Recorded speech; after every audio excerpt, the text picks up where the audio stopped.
बीच सड़क पर एक युवक की मारपीट करने वाले 4 युवकों में 2 युवकों को पुलिस ने धर दबोचा।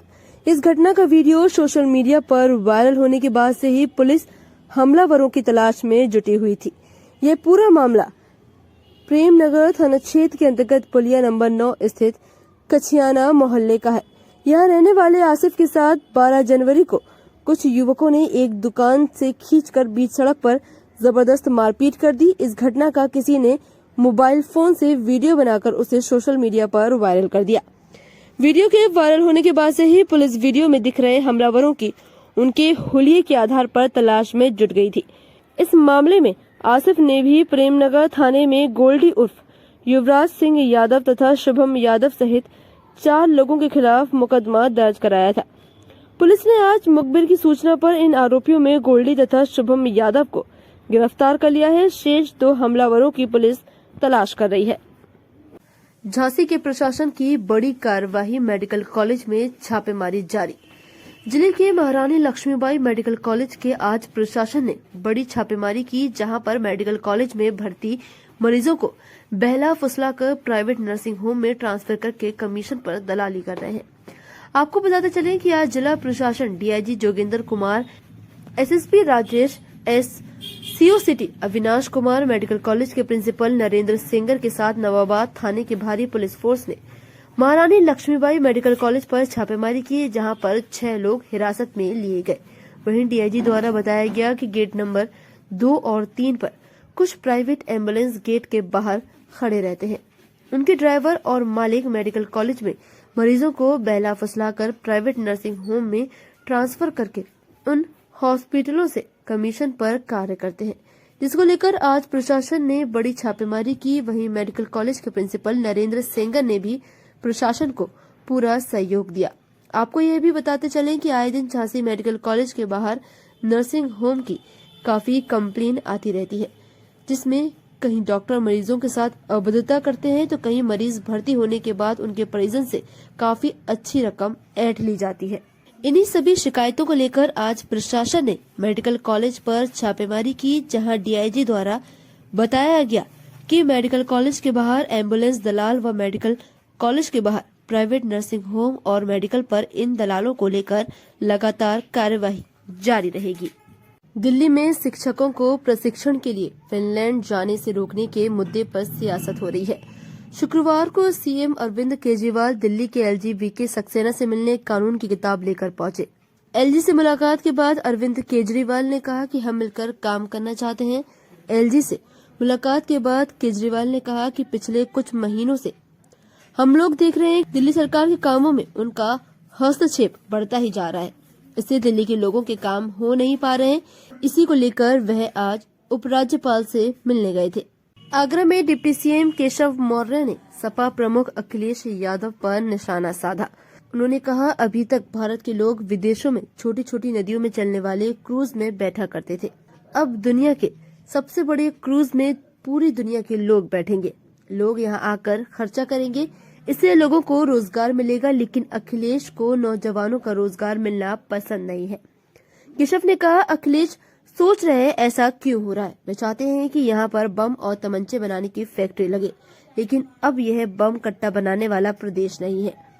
यहाँ पर डिफेंस कॉरिडोर भी है, यहाँ पर देश की सेना के लिए सामग्री बनाने का काम भी होगा।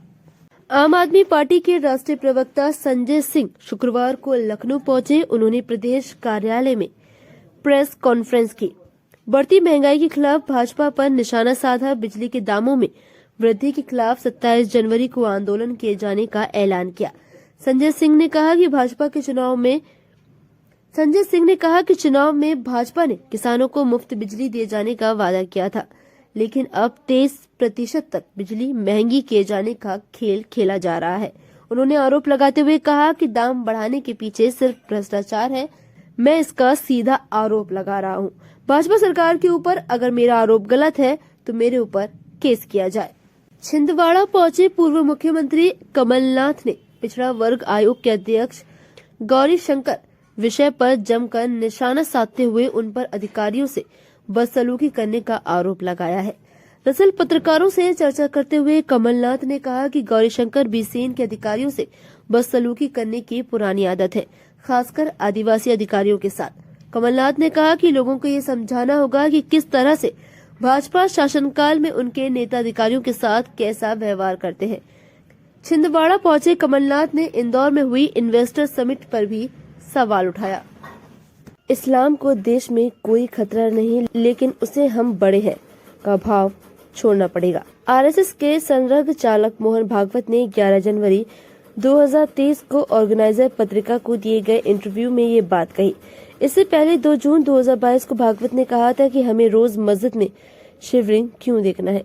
6 सितंबर 2021 को कहा कि हिंदू और मुस्लिम एक ही वंश के हैं। 4 जुलाई 2021 को कहा कि अगर कोई हिंदू कहता है कि मुसलमान यहाँ नहीं रह सकता तो वह हिंदू नहीं। मोहन भागवत के इन बयानों से मुस्लिम को लेकर आरएसएस के रुख में नरमी की बात पर चर्चा हो रही है। दिल्ली में डिप्टी सीएम मनीष सिसोदिया ने ट्वीट कर शनिवार को दावा किया कि सीबीआई ने मेरे दफ्तर पर छापा मारा, मेरे लॉकर तलाशे, मेरे गांव तक में छानबीन करा ली। मेरे खिलाफ न कुछ मिला है न मिलेगा, क्योंकि मैंने कुछ गलत किया ही नहीं। ईमानदारी से दिल्ली के बच्चों की शिक्षा के लिए काम किया।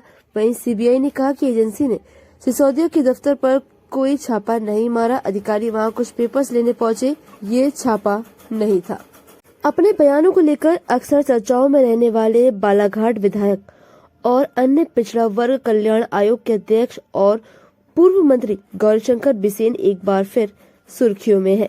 उन्होंने बालाघाट आरटीओ अनिमेश गढ़पाले को सार्वजनिक रूप से गालियां दी, जिसका वीडियो भी सामने आया है।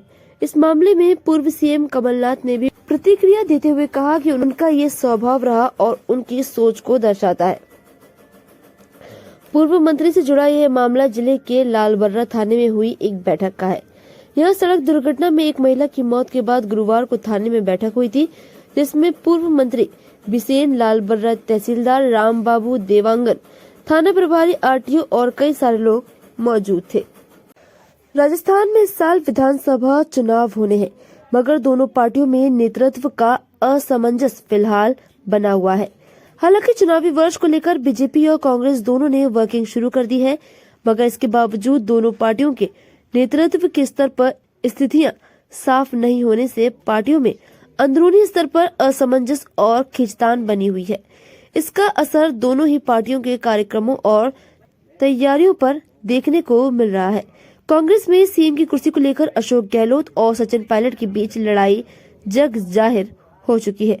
दोनों की ये लड़ाई जुलाई 2020 में हुई बगावत के बाद से लगातार चल रही है।